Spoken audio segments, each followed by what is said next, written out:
اللہ کریم کو سب سے زیادہ ناپسند چیز جس کا ذکر قرآن پاک میں بھی ہے وہ ظلم ہے۔ ظلم کو اللہ تبارک و تعالی ہرگز پسند نہیں فرماتا، اور ظلم کا مطلب صرف کسی پر ہاتھ اٹھانا ہی نہیں بلکہ کفر اور شرک بھی بہت بڑا ظلم ہے۔ قرآن پاک میں اللہ نے فرمایا ان الشرک لظلم عظیم، اللہ کے ساتھ کسی کو شریک ٹھہرانا بہت بڑا ظلم ہے، اور اس ظلم کی بہت ساری شاخیں ہیں جو آج ہم دنیا میں دیکھ رہے ہیں۔ انسان کسی نہ کسی جگہ پر ظلم کرنے کا شکار ہو جاتا ہے، ظالم بن جاتا ہے۔ اور ظلم کی تعریف اگر دیکھیں عربی میں تو یوں کہا گیا وضع الشیء علی غیر محلہ، کسی چیز کو اس کی جگہ پر نہ رکھتے ہوئے، اس کی حیثیت کی جگہ پر نہ رکھتے ہوئے دوسری جگہ پر رکھ دینا، یہ ظلم کہلاتا ہے۔ حقدار کو حق نہ دینا یہ ظلم ہے، یا اپنے حق سے زیادہ کسی سے چھین لینا یہ بھی ظلم ہے۔ اور یہ ظلم کی ایک دو نہیں ہزاروں مثالیں ہیں، لیکن قرآن ہر ظلم کی مذمت کرتا ہے۔ اللہ کریم کئی جگہوں پر ارشاد فرماتا ہے ان اللہ لا يحب الظالمین، اللہ تعالیٰ ظالموں کو ہرگز پسند نہیں فرماتا۔ میرے عزیزو، گناہ بھی ظلم ہے، جیسے کہ قرآن میں اللہ نے فرمایا وَلَوْ أَنَّهُمْ إِذْ ظَلَمُوا أَنفُسَهُمْ، جب لوگ اپنی جانوں پر ظلم کر لیں تو اے محبوب آپ کے دربار پہ آئیں۔ یہ جو آیت ہے ظلم کا مطلب کیا ہے؟ انسان جب گناہ کرتا ہے تو وہ اپنے آپ پر ظلم کرتا ہے۔ ظلم کی بہت ساری شاخیں ہیں، اور ظالموں کو اللہ پسند نہیں فرماتا، چاہے وہ اپنے اوپر ظلم کیا ہو یا کسی نہتے پر ظلم کیا ہو۔ آج دنیا میں جو حالات ہم دیکھ رہے ہیں، ظالموں کا ظلم عروج کو پہنچا ہوا ہے، اور قرآن پاک میں رب تعالیٰ نے ظالموں کی نشانیاں بھی بیان کی، ایسا نہیں کہ یہ پہلی مرتبہ ہوا ہے۔ اللہ تعالیٰ فرماتا ہے وَكَم مِّن قَرْيَةٍ أَهْلَكْنَاهَا، کتنی بستیاں ایسی ہیں جن کو ہم نے ہلاک کر دیا۔ رب تبارک و تعالیٰ نے ان کو ختم کر دیا کیونکہ وہ ظالم تھے۔ ظالموں کی بستیاں جو ہلاک ہوئیں، قرآن پاک میں 3 مثالیں آپ کو بتاتا ہوں۔ ایک نوح علیہ السلام کی امت اور ان کی آبادی، دوسری حضرت لوط علیہ السلام کی قوم، تیسری حضرت صالح علیہ السلام کی قوم۔ یہ تینوں قومیں ایسی ہیں، گناہ میں تو تھی لیکن غرور بہت زیادہ تھا، گھمنڈ بہت زیادہ تھا۔ آج کے دور میں اگر کسی کے پاس پیٹروٹ میزائل ہیں اور بم بارود کی طاقت رکھتا ہے، نیوکلیئر پاور ہے، تو وہ یہ سمجھتا ہے مجھے کوئی شکست نہیں دے سکتا۔ یہ ہر دور میں ظالموں کا خواب رہا ہے، ہر دور میں ظالم اسی طرح کی فکر رکھتے ہیں۔ نوح علیہ السلام کی قوم بہت مضبوط قوم سمجھی جاتی تھی۔ اللہ تعالیٰ نے اپنے نبی کو جب حکم فرمایا کہ آپ ایک کشتی بنائیں بہت بڑی، تو وہ آپ کا مذاق اڑاتے تھے۔ یہاں دور دراز کہیں نہ ندی ہے، نہ نالا ہے، نہ سمندر ہے، کشتی کس میں چلاؤ گے؟ اللہ کے نبی کو پتا تھا کہ عذاب آنے والا ہے، اور اپنے ایمان والوں کو آپ ڈرا بھی رہے تھے، لیکن کفار و مشرکین غرور و تکبر میں ایسے تھے، یہاں تک کہ نوح علیہ السلام نے اپنے بیٹے کو بلا کر کہا، جو کافر تھا، کہا میرے ساتھ آ جا، یا بنی ارکم معنا ولا تکن مع الکافرین، بیٹا ہمارے ساتھ آ جا، کافروں کے ساتھ مت جا۔ اس نے کیا کہا؟ قال سآوی الی الجبل یعصمنی من الماء، میں تو پہاڑ کی اونچی چوٹی پر چلا جاؤں گا، تمہارا پانی مجھے کچھ نہیں کر سکے گا۔ یہ اس وقت ظالموں کا خیال تھا، گمان تھا۔ پھر اللہ تعالیٰ قرآن پاک میں فرماتا ہے وَفَجَّرْنَا الْأَرْضَ عُيُونًا، ہم نے زمینوں کے سارے چشمے پھاڑ دیے، ہر جگہ سے پانی کے سوتے نکلے، اور پھر آسمان کے سارے دروازے کھول دیے۔ فَفَتَحْنَا أَبْوَابَ السَّمَاءِ بِمَاءٍ مُنْهَمِرٍ، اللہ فرماتا ہے آسمان کے سارے دروازے پانی کے کھول دیے، آسمانوں سے پانی اور زمینوں سے پانی۔ فَالْتَقَى الْمَاءُ عَلَى أَمْرٍ قَدْ قُدِرَ، سورہ قمر کی آیتیں ہیں، رب تعالیٰ فرماتا ہے پانی اتنا بڑھ گیا کہ جو رب تبارک و تعالیٰ کی طے کی ہوئی معینہ نشانی تھی، وہاں تک جا کر پانی مل گیا، روئے زمین پر کوئی باقی نہ رہا سوائے حضرت نوح علیہ السلام کی کشتی کے، کوئی نہیں باقی رہا۔ جب یہ پانی پھیل گیا، کیا پہاڑوں کی چوٹیاں، کیا محلوں کی اونچائیاں، سب غرق ہو گئے۔ اور وہ جبابرہ، وہ قوت کے بادشاہ جو کہتے تھے ہمارا کوئی کچھ نہیں بگاڑ سکے گا، سڑ گئے پانیوں میں۔ صرف پانی اللہ تعالیٰ بھیج دے تو انسان اسے روک نہیں سکتا، عذاب الہی کو کیسے روک سکے گا؟ دوسری گھمنڈی قوم، غرور میں مبتلا قوم تھی حضرت لوط علیہ السلام کی قوم، جو بدکاریوں میں ملوث تھے۔ اللہ کا جب عذاب آیا تو قرآن پاک میں رب تعالیٰ فرماتا ہے وَأَمْطَرْنَا عَلَيْهِمْ حِجَارَةً مِّن سِجِّيلٍ، نوکیلے پتھروں کی ہم نے ان پر بارش کی۔ فَجَعَلْنَا عَالِيَهَا سَافِلَهَا، ان کی اونچائیوں کو اٹھا کر کے نیچے پلٹ دیا گیا، زمین کو فرشتوں نے اوپر تک اٹھایا اور اس کے بعد پلٹ دیا۔ یہ پوری بستی غرق ہو گئی، ختم ہو گئی۔ یہ بستی بھی وہی تھی جس کو حضرت لوط علیہ السلام بار بار تنبیہ کرتے تھے کہ ظلم سے بچو، ظلم سے بچو۔ ظلم اللہ کے عذاب کو دعوت دیتا ہے، لیکن وہ مذاق اڑاتے تھے، اور جب ہلاک و برباد ہو گئے، ختم ہو گئے، ان کی نشانیاں بھی باقی نہیں رہی۔ وہ پتھروں کی بارشیں کہاں ہوئی تھی واللہ عالم، لیکن میرے عزیزو، ہم نے دیکھا ہے جہاں یہ قوم آباد تھی، اس علاقے کو آج بتایا جاتا ہے وہ جارڈن کا علاقہ تھا، بحر مردار، جہاں پر آج باقی ہے ڈیڈ سی۔ میں خود سفر پر دیکھا، جارڈن کی ایک سرزمین پر گاڑی چلتی جا رہی ہے اور کالے کالے پتھر، جہاں تک نظر کرو صرف پتھر ہی پتھر ہیں، بہت نوکیلے۔ ایسے پتھر میں نے دنیا میں دوسری جگہوں پر نہیں دیکھا۔ آج بھی اسی طرح سے باقی، تقریباً 100 کلومیٹر 150 کلومیٹر تک صرف پتھر ہی ہے، بیچ میں صرف ایک روڈ جاتا ہے، اس کے بعد نہ کوئی درخت دکھتا ہے، نہ کوئی عمارت ہے، نہ کوئی پہاڑ ہے، صرف پتھر، پتھروں کا صحرا ہے۔ آج کی اس صدی میں دیکھ کر کے ان پتھروں کو ہیبت طاری ہو جاتی ہے، جس وقت وہ برسے ہوں گے ان کی حالت کیا ہوگی۔ اور میں یہ نہیں کہتا بالضبط کہ یہ وہی پتھر ہیں جو برسے تھے، واللہ عالم، لیکن میرے عزیزوں نشانیاں آج بھی عذاب الہی کی موجود ہیں۔ تیسری قوم تھی قوم شعیب اور قوم صالح علیہ السلام۔ یہ دونوں قوموں کے بارے میں ذکر کرتا ہوں۔ حضرت شعیب علیہ السلام کی قوم صرف ناپ تول میں کمی کرتی اور کفر و شرک بھی کرتے، شعیب علیہ السلام ان کو روکتے تو وہ ان کا بھی مذاق اڑاتے، اور جب عذاب الہی کے آنے کی بات کیا تو جانتے ہیں کیا کہا انہوں نے؟ یہ وہ قوم تھی جو پتھروں کو تراش کر کے گھر بنا لیتے تھے، یعنی پورے کے پورے پہاڑ کو، پتھروں کا جو پہاڑ ہوتا ہے اس کو تراشتے تھے، اور ایک آدمی کا ایک گھر ایک پہاڑ۔ آج کے دور میں ساری بلڈوزر مل کر کے نہیں کر پائیں، مشینیں مل کر نہ کر پائیں، وہ اس وقت کے لوگ بھاری بھرکم تھے، جسامت والے تھے، طاقت والے تھے، جب وہ اپنے رہنے کے لیے ایک پہاڑ کو تراش سکتے تھے۔ 4000 سال پہلے کی بات کر رہا ہوں۔ اس وقت میرے خیال سے وہ اپنے زمانے کے سب سے بڑے ماڈرن لوگ یا ترقی یافتہ لوگ کہلاتے ہوں گے، سب سے زیادہ ترقی یافتہ کہلاتے ہوں گے۔ جیسے آج لوگوں کو لگتا ہے رشیا اور امریکہ بہت پہنچے ہوئے ہیں ٹیکنالوجی میں، اس دور کے وہ لوگ سب سے بڑی طاقت کے رکھنے والے تھے۔ جب حضرت شعیب علیہ السلام نے ان کو اللہ کے عذاب سے ڈرایا تو کیا کہتے تھے؟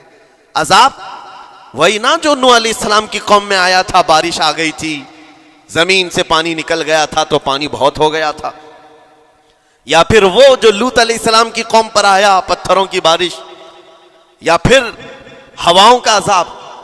اگر یہ تینوں بھی آئیں تب بھی ہمارے ان پہاڑوں کے گھروں کو نقصان نہیں کر سکیں گے، ان کا اتنا غرور تھا۔ اگر پانی بھی آ جائے سمندروں کا، یا ہوا بھی تیز چلے، یا پتھروں کی بارش ہو، ہم تو بہت محفوظ قلعوں میں ہیں۔ اندازہ کرو میرے عزیزو، 3000 4000 سال کے بعد آج تک مدائن صالح اور الاولا سٹی نام سے سعودی میں موجود ہے، ابھی تک وہ گھر موجود ہیں، تو اس زمانے میں کتنے مضبوط رہے ہوں گے پتہ نہیں۔ 3000 سالوں میں کتنے طوفان آئے، کتنے سیلاب آئے، لیکن ابھی تک وہ پہاڑوں کے گھر موجود ہیں، تو اس زمانے میں کتنے طاقتور ہوں گے۔ ان کا نشہ آسمان پر تھا، غرور، چڑھ کر کے بول رہا تھا، کہتے تھے کہ اگر اس طرح کے عذابات آ بھی گئے تو ہمارا کچھ نقصان نہیں ہوگا۔ کون سا؟ نوح علیہ السلام کی قوم کا عذاب آ جائے، لوط علیہ السلام کی قوم کا عذاب آ جائے، یا پھر شعیب علیہ السلام کی قوم کا عذاب آ جائے، یہ صالح علیہ السلام کی قوم کی بات کر رہا ہوں۔ تو پھر ہوا کیا؟ اللہ کے نبیوں نے انہیں ڈرایا اللہ کے عذاب سے، باز آ جاؤ، اللہ وحدہ لا شریک کی طرف جھک جاؤ۔ وہ اکڑ تھی، غرور تھا کہ نبیوں کا مذاق کرتے۔ پھر ہوا کیا؟ قرآن کہتا ہے صرف ایک فرشتے کو اللہ تعالیٰ نے زمین پر اتارا، ایک فرشتے کو اتارا، اور اس کے بعد اس فرشتے نے ایک چنگھاڑ لگائی، ایک آواز کی، ایک آواز، صرف فرشتے کی ایک آواز ایسی تھی کہ جتنے اپنے مضبوط قلعوں میں گھروں میں موجود تھے، اس آواز کی ہیبت سے ان کا بھیجا کانوں سے باہر نکل آیا تھا۔ اور صبح کے وقت جب اس بستی میں جا کر کے دیکھیں تو سب کے سب اوندھے منہ گرے ہوئے تھے، ایک بھی اس میں سے بچا ہوا نہیں تھا۔ نہ نوح علیہ السلام کا طوفان آیا، نہ لوط علیہ السلام کی قوم پر برسنے والے پتھروں کا عذاب آیا، نہ ہی ہوائیں چلائی گئیں۔ ایک فرشتے کو بھیج کر رب تعالیٰ نے اپنی قدرت کا مظاہرہ فرمایا۔ اللہ کے کروڑوں اربوں لا تعداد فرشتے ہیں، ایک فرشتے کی طاقت ایسی ہے کہ اگر وہ اپنی آواز نکالے تو تمہارے کانوں سے بھیجا باہر نکل آئے۔ اللہ وحدہ لا شریک، وہ حی و قیوم کل بھی تھا اور آج بھی ہے، وہ رب ذوالجلال حی و قیوم ہے، طاقتور ہے اور ہمیشہ رہے گا۔ اور رب تبارک و تعالیٰ نے قرآن پاک میں فرمایا، آپ یہ آیت تقریباً 3 جگہ قرآن میں آئی، وَإِذْ نَجَّيْنَاكُمْ مِنْ آلِ فِرْعَوْنَ يَسُومُونَكُمْ سُوءَ الْعَذَابِ يُذَبِّحُونَ أَبْنَاءَكُمْ وَيَسْتَحْيُونَ نِسَاءَكُمْ وَفِي ذَلِكُمْ بَلَاءٌ مِّن رَبِّكُمْ عَظِيمٌ۔ رب تعالیٰ فرماتا ہے یاد کرو فرعونیوں کے عذاب سے اللہ نے تم کو نجات دی۔ یہ بنی اسرائیل کو کہا جا رہا ہے کہ فرعونیوں کے عذاب سے، کہ فرعون اور اس کے لشکری اس قدر سخت سزائیں دیتے تھے موسیٰ علیہ السلام کی قوم پر، ایمان والوں پر، بنی اسرائیل پر۔ اللہ فرماتا ان سے نجات دیا رب تعالیٰ نے، لیکن وہ کرتے کیا تھے؟ بنی اسرائیل میں ایک بھی بچہ پیدا ہو جائے اسے ذبح کر دیتے تھے۔ فرعون کے لشکریوں نے ایک سال میں 12,000 بچوں کو قتل کیا ہے، 12,000 بچوں کو ذبح کر دیا ہے۔ آج کے اسرائیلی اگر یہ بچوں پر ظلم کرتے ہیں تو یہ تعجب کی بات نہیں ہے، فرعون کی سرشت میں داخل تھا اور یہ فرعونی ہے، وقت کے جبابرہ ہیں، وقت کے ظالم ہیں۔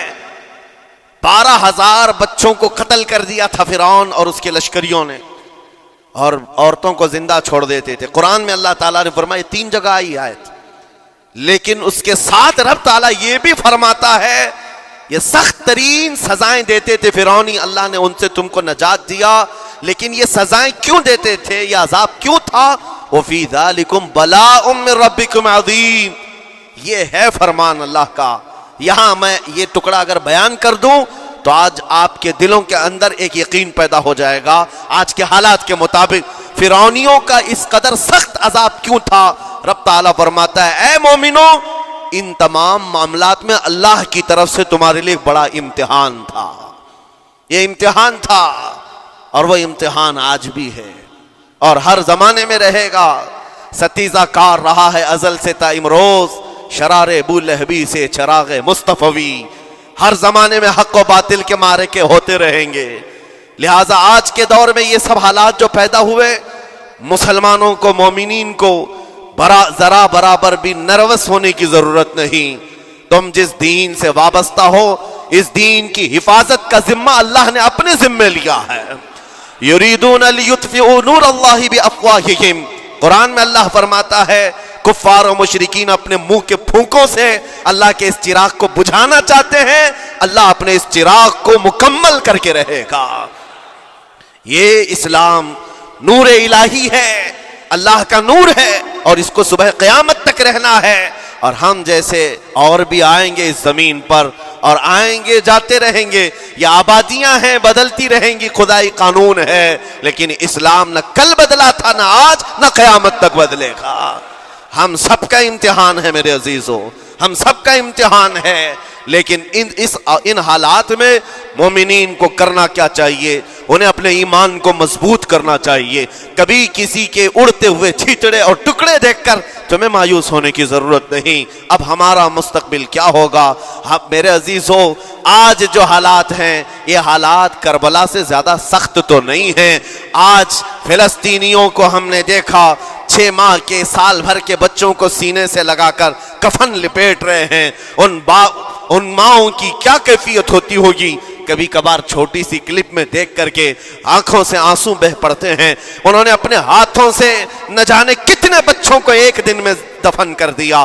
80 میتوں کو ایک قبر میں ڈال دیا کرتے ہیں. ان فلسطینیوں کو لاکھوں سلام، ان کے جذبات کو اور ان کی استقامت کو. ہم تو دعا یہی کرتے ہیں ان فلسطینی مسلمانوں کے برابر پوری دنیا کے مسلمان نہیں ہو سکتے.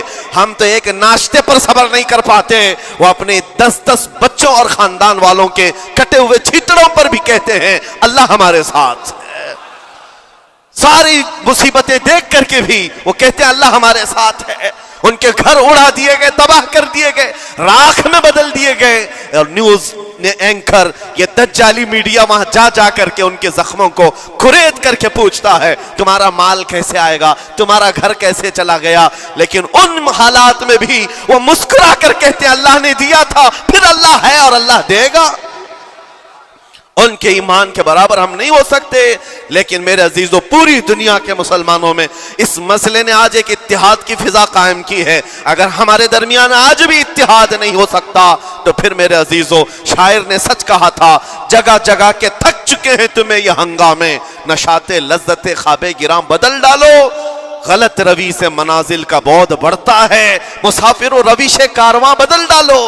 آج کے حالات تمہیں اگر نہیں بدلنے پر مجبور کیے تو پھر بتاؤ کون سے حالات تمہیں بدلیں گے، کب تم بدلو گے؟ لیکن ان حالات پر آج بعض لوگوں نے یہ کہنا شروع کیا. میں نے چند دنوں پہلے ایک آیت پڑھی تھی، ایک بیان میں کہا تھا اللہ قرآن میں فرماتا ہے هو الذی ارسل رسولہ بالہدی ودین الحق لیظہرہ علی الدین کلہ. وہ اللہ ہے جس نے حق دین کے ساتھ اپنے رسول کو بھیجا ہے اور ہدایت کے ساتھ اپنے رسول کو بھیجا ہے. کیوں بھیجا ہے؟ لیظہرہ علی الدین کلہ، تاکہ وہ رسول پوری دنیا پر یہ دین غالب کرے. یہ دین غالب آئے گا. تو بعض مجھ سے کہنے لگے مولانا سٹیج پر بیٹھ کر چلاتے ہو، کئی کرسیوں پر بیٹھ کر کہتے ہو کہ تمہارا دین غالب آئے گا. تمہارا دین تو آج ٹکڑے ٹکڑے کیا جا رہا ہے، کوئی کچھ نہیں کر پاتا. ان ظالموں کو میں یہ کہتا ہوں، ان کو یہ میں کہتا ہوں، ان تمام حالات سے تم ہرگز یہ مت سمجھنا کہ دین غالب آئے گا. چاند پر بھی گہن لگتا ہے، لیکن جب گہن چھٹتا ہے تو چاند پورے آب و تاب کے ساتھ چمکتا ہے.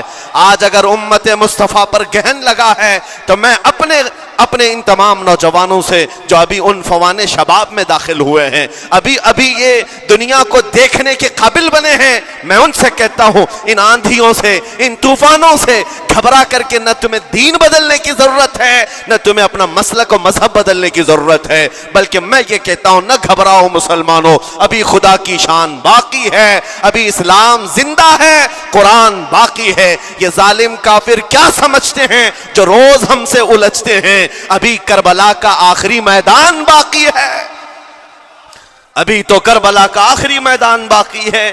عزیزان گرامی وقار، میرے نبی کریم صلی اللہ تعالی علیہ وسلم نے جو فرمایا وہ ہو کر رہے گا، وہ ہو کر رہے گا. میرے آقا صلی اللہ تعالی علیہ وسلم کا فرمان عالی شان میں سناتا ہوں. حضور فرماتے ہیں لا تزال عصابۃ من امتی یقاتلون علی ابواب دمشق وما حولها وعلى ابواب بیت المقدس لا يضرهم خذلان من خذلهم ظاہرین علی الحق الى ان تقوم الساعة او کما قال رسول اللہ صلی اللہ علیہ وسلم. میرے آقا فرماتے ہیں قیامت تک میری امت میں سے ایک جماعت ایسی ہوگی جو بیت المقدس کے ارد گرد حق کے لیے لڑ رہی ہوگی. حضور نے فرمایا قیامت تک لڑتی رہے گی، لیکن ساتھ میں ان کے لیے میرے آقا نے فرمایا پوری دنیا کے برا چاہنے سے ان کا کچھ نہیں بگڑے گا. اس کا مطلب کیا ہے؟ اگر آپ ہم سے پوچھتے ہیں کچھ نہیں بگڑے گا، حضور نے فرمایا کچھ نہیں بگڑے گا. لیکن ہم تو دیکھ رہے ہیں ان کے گھر تباہ ہو گئے، بچے مر گئے، چھوٹے بچوں کے سروں سے باپ کا سایہ نکل گیا، کسی کے سامنے اس کی ماں کی تڑپتی ہوئی لاش ہے اور حدیث میں کہا جا رہا ہے ان کا کچھ نہیں بگڑے گا. سب تو بگڑ گیا, مال بھی گیا, دکان بھی گئی, تجارت بھی گیا, گھر بھی گئے, اولاد بھی, رشتہ دار بھی, اور حدیث میں کہا جا رہا ہے کچھ نہیں بگڑے گا. میرے عزیزو یاد رکھو, میرے آقا کا فرمان حق ہے. کچھ نہیں بگڑے گا کا مطلب کیا ہے؟ یہ تمام اسباب جانے کا مطلب یہ نہیں کہ بگڑ گیا. بگڑا تو اس کا ہے جس کا ایمان بگڑ گیا. ایمان جس کا گیا اس کا سب بگڑ گیا. اور ہم نے ان بچوں کو دیکھا ہے آج, ارے رات کو سوتے ہیں تو انہیں پتہ نہیں ہوتا صبح ہوگی بھی کہ نہیں ہوگی, لیکن اس کے باوجود ایک دل دہلا دینے والی بات میں بتاتا ہوں. مصر کی سرزمین سے لوگ پانی کے بوتلیں اور ڈبے اٹھا کر کے بارڈر پر جا رہے ہیں, لیکن فلسطین غزہ کے وہ مسلمان کہتے ہیں اپنا پانی تم رکھو, اللہ کریم ہمارے لیے کہیں سے اپنی ہی زمین سے پانی عطا کرے گا. ان کو لوگ کہہ رہے ہیں کیا آپ نہیں دیکھ رہے وقت کا بڑا فرعون روز الٹیمیٹم دیتا ہے 24 گھنٹے میں علاقہ خالی کرو, نکل جاؤ, گھر خالی کرو. کیسا ایمان ہے تمہارا کہ آنے والی بڑی بڑی میزائلوں کا اپنے سینے سے مقابلہ کرتے ہیں اور کہتے ہیں کل سے ہم یہی تھے, آج بھی یہی ہیں اور یہی رہیں گے اور اسی مٹی میں دفن ہو جائیں گے. یہ جو استقامت ہے اسی کو میرے آقا نے فرمایا دنیا ان کا کچھ نہیں بگاڑ سکے. ایمان اگر مضبوط ہے تو کچھ نہیں بگڑا ہے. ارے 6 سال کی بچی, 6 سال کی بچیاں, ٹرینڈ چلا ہوا ہے ان کے محلوں میں, ٹرینڈ چلا ہوا ہے, اپنے اپنے ہاتھوں میں مہندی سے اپنا نام لکھ رہی ہیں ہنسی خوشی. پوچھا ان سے کہ نام لکھنے کا ٹرینڈ کیوں چلا ہے ابھی جنگ کے حالات میں مہندی سے؟ کہتی ہیں کل کو اگر ہم اڑ گئے, چہرہ نہیں ملا, جسم نہیں ملا, ہاتھ اگر بچا ہوا ہو تو نام دیکھ کر ہمارے ماں باپ پہچان تو سکے. شہادت کا یہ جذبہ, شہادت کا یہ جذبہ 6 سال کے بچوں میں اگر آیا ہے یقیناً ان کے سینوں میں ایمان موجود ہے, ایمان موجود ہے. میرے عزیزو ذرا اپنے حالات پر ذرا توجہ کرو. مولا کریم نے ہمیں کس چیز کی کمی دی ہے, کون سی چیز کم آئی ہمارے گھر میں؟ ہم تو مرغن غذائیں روز کھاتے ہیں. آج ہمارے پاس ساری نعمتیں اللہ نے دی ہیں, ہم عیاشیوں کے اڈوں پر پوری رات گزارتے ہیں. ہمارے شہر آج جس گلی سے گزر جائیں صبح کی اذان تک یہاں گپے لگاتے ہوئے کھڑے رہے. اے میرے عزیزو حالات تو ہمارے ایسے ہیں کہ کھا کھا کر کے چربیاں چڑھ گئیں. ہمیں ان کا کیا احساس ہو پائے گا, ان کا کیا احساس ہو پائے گا جن کے ہاں پانی سے زیادہ خون دیکھا جاتا ہے, جن کے ہاں زندوں کو پکڑنے کے لیے نہیں اب مردوں کو پکڑنے کے لیے لوگ بھی نہیں ہیں. عزیزان گرامی وقار, جنازہ اٹھانے کے لیے لوگ پورا دن انتظار کرتے ہیں, کوئی نہیں ہے پرسان حال. ان سب حالات کے باوجود میں نے ایک بچے کو بھی وہاں سے یہ کہتے ہوئے نہیں سنا کہ ہم پر بہت بڑا ظلم ہو رہا ہے, ہم کو یہاں سے نکال لو, مدد کرو, کوئی آؤ. نہیں, وہ سب صرف اتنا ہی کہتے جو کچھ ہو رہا ہے ہم اللہ کے پاس جا کر کہیں گے, یہ سارے معاملات ہم اللہ کی بارگاہ میں شکایت کریں گے. یہ ہے ایمان, یہ ہے استقامت. اور میرے آقا صلی اللہ تعالی علیہ وسلم کے فرمان علی شان کے مطابق ان کے لیے اتنی ہی بڑی دولت کافی ہے. آخر میں کہوں کہوں گا اسرائیل کے کتے اور سالم مل کر اینٹ سے اینٹ بجا دیں, ان کے ٹکڑے ٹکڑے کر کے راکھ کر دیں, تب بھی ہم کہیں گے فتح تو بیت المقدس کی ہی ہے, فتح تو ان مظلوموں کی ہے جن کے پاس کھونے کے لیے کچھ نہیں تھا پھر بھی وہ ڈٹے رہ گئے. تمہارے پاس تو پیٹروٹ میزائل بڑے بڑے, تمہارے پاس توپ, بہت ساری چیزیں ہو کر بچوں پر, ہاسپٹل پر, نہ جانے کتنی جگہوں پر تم نے بمباریاں کی ہیں. مجھے حیرت ہوتی ہے پوری دنیا آج بھی خاموش تماشائی ہے. یہ ظلم نہیں ہے تو اور کیا ہے؟ اور جب ظلم اپنے عروج کو پہنچتا ہے اللہ کی پکڑ آتی ہے, اللہ کا عذاب آتا ہے. اور جب اللہ کا عذاب آتا ہے تو جتنے خاموش تماشائی تھے سب اس عذاب میں گرفتار ہوں گے. اس لیے میرے عزیزو آپ ہم سے اگر یہ پوچھتے ہیں ہمیں یہاں بیٹھ کر کرنا کیا چاہیے, ہم کیسے کریں؟ تمہارا دل اگر رو پڑا ان کے دردوں سے یہ بھی لکھا جائے گا, یہ بھی لکھا جائے گا. یہ بندہ جا تو نہیں سکتا تھا لیکن اپنے بھائی کے درد میں ایسا بے قرار تھا کہ اس کا کھانا چھوٹ گیا تھا, ایسا بے قرار تھا کہ اس کی نیندیں ختم ہو گئی تھی. یہ بھی لکھا جائے گا اللہ کی بارگاہ میں. لیکن یہاں بیٹھ دیکھ کر کے ہم عیاشیوں پر عیاشیاں کریں، اپنے گناہوں سے کبھی باز نہ آئے، تو پھر میرے عزیزو ان نہتے مظلوموں کے ہم بہت خطرناک قسم کے دشمن کہلائیں گے، جہاں ان کو پانی کا ایک قطرہ نہیں، جہاں ان کے لیے لقمہ نہیں، وہ کسی کا بچا ہوا کچرا کھانے پر مجبور ہے۔ اس وقت ہماری برتنیں کھانوں سے بھری ہوئی ہیں، ہماری دعوتوں میں ہمارے بچے ہوئے کھانے گٹر اور نالیوں میں بہ رہے ہوں۔ ان حالات میں میرے عزیزو پکڑ ہوگی، ہماری بھی پکڑ ہوگی۔ بدلو اپنے حالات، اٹھو وگرنہ حشر نہ ہوگا پھر کبھی، دوڑو کہ زمانہ چال اپنی چل گیا۔ میں آپ سب سے یہی کہنا چاہوں گا، یہ جو حالات پیدا ہوئے ہیں پوری دنیا میں، یہ میرے آقا کے فرمان کے مطابق اندیشہ یہ لگ رہا ہے ان قریب امام مہدی کا ظہور ہونے والا ہے، امام مہدی کا ظہور ہوگا اور حالات بدل جائیں گے۔ لیکن ہم کو کسی کے آنے کا انتظار کرتے ہوئے حالات کا انتظار نہیں کرنا ہے، ابھی بدلو، آج بدلو، اللہ کی طرف دوڑو اور اس سے گڑ گڑا کر کہو کہ مولا کریم ہمارے شامت اعمال، ہماری برائیوں کے سبب اگر یہ تیری پکڑ ہے، ہم توبہ کرتے ہیں تیرے دربار میں۔ جانتے ہو میرے آقا نے فرمایا، اللہ کے غضب کو اگر کوئی چیز ٹھنڈی کرتی ہے تو ایک مومن صالح کی رقت انگیز دعائیں اور اس کے نکلنے والے آنسوں اللہ کے غضب کو ٹھنڈا کرتے ہیں، اللہ کے غضب کو ٹھنڈا کرتے ہیں۔ تم گڑ گڑاؤ اس مولا کی بارگاہ میں، یہ نہیں کہ اجتماعی طور پر کسی کے سامنے آپ رو دھو کر چلے گئے یا پھر آپ لوگوں کو دکھانے کے لیے کوئی سٹیٹمنٹ جاری کر دی، نہیں، تنہائی میں بیٹھے ہو، اکیلے میں بیٹھے ہو۔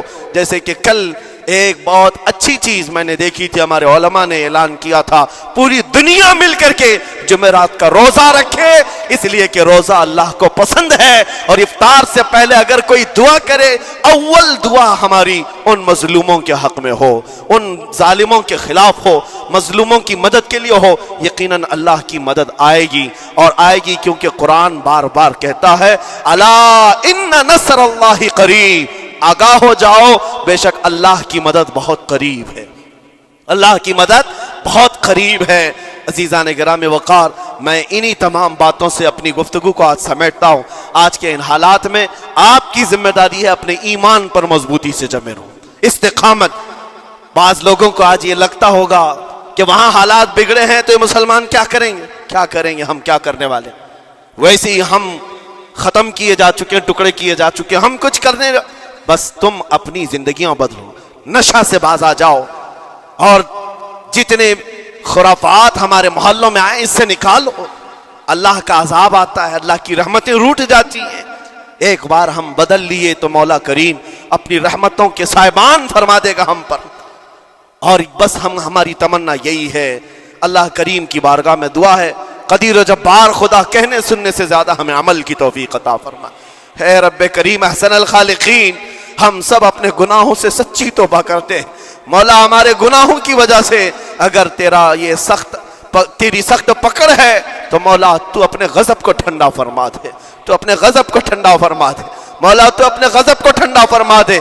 اے کریم خدا، تیرے حبیب کی امت تڑپ رہی ہے، اور ہر جگہ مولا ظلم و ستم کا نشانہ ان غریب مظلوموں کو بنایا جا رہا ہے جن کے پاس ایک وقت کا کھانا بھی باقی نہیں رہا۔ مولا تو اگر مدد نہیں کرے گا تو کون مدد نازل فرمائے گا؟ اے رحمان، ہمارا عقیدہ ہے تو ہی وہ خدا ہے جو ابابیلوں کو بھیج کر ابرہہ کو ہلاک کیا، تو ہی وہ خدا ہے جو بدر میں اپنے نبی کے لیے 5000 فرشتوں کو اتارا۔ اے مولا، تو ہی وہ خدا ہے جو یونس علیہ السلام کو مچھلی کے پیٹ سے زندہ سلامت نکالا، تو ہی وہ خدا ہے جو ابراہیم علیہ السلام کو بھڑکتی ہوئی آگ سے زندہ محفوظ فرمایا۔ اے قدیر و جبار خدا، کل بھی تو حی و قیوم تھا، آج بھی ہے اور ہمیشہ رہے گا۔ ہمارے اس عقیدے کی لاج رکھ لے، اور غیب سے مولا تو اپنی مدد نازل فرما، اپنی مدد نازل فرما، امت مصطفیٰ کے لیے خیر فرما، ہم سب کو امن و امان عطا فرما۔ اے رب کریم، ان ظالموں کو کیفر کردار تک پہنچا دے، مظلوموں کو مولا امن کی سانس عطا فرما۔ ہماری خوشیاں اگر لکھی ہوئی ہے اے رب قدیر، ہماری خوشیوں میں سے ان کو یہ تقسیم فرما دے۔ اے اللہ، ہماری حصے کی خوشیاں انہیں تقسیم فرما دے۔ اے رب کریم ہمارے امن و سکون کو ان کے درمیان تقسیم فرما دے۔ اے اللہ ان بلکتی ہوئی ماؤں کی آوازیں ہماری نیندیں اڑا چکی ہیں مولا، ان بچوں کے زخمی چہرے مولا بار بار ہماری آنکھوں کو ترساتے ہیں مولا، کب تک یہ تیری آزمائش ہوگی، کب تک یہ امتحان ہوگا؟ اے قدیر و جبار خدا، تجھے تیرے حبیب کی نالین کا واسطہ ان سب کو ظلم و ستم سے آزاد فرما دے۔ اے اللہ ظلم و ستم سے آزاد فرما، امن و امان عطا فرما، خیر و سلامتی عطا فرما، ہمارے اس ملک عزیز ہندوستان کو امن و امان کا گہوارہ بنا دے۔ اے اللہ ہم سب کو محبت و آشتی کا پیغام اور الفت و محبت کے ساتھ جینے کی توفیق عطا فرما۔ مولا ہماری دعاؤں کو حضور کے صدقے قبول فرما۔ وصلی اللہ تعالی علی خیر خلقی محمد وآلہ واصحابہ اجمعین، وآخر دعوانا الحمدللہ۔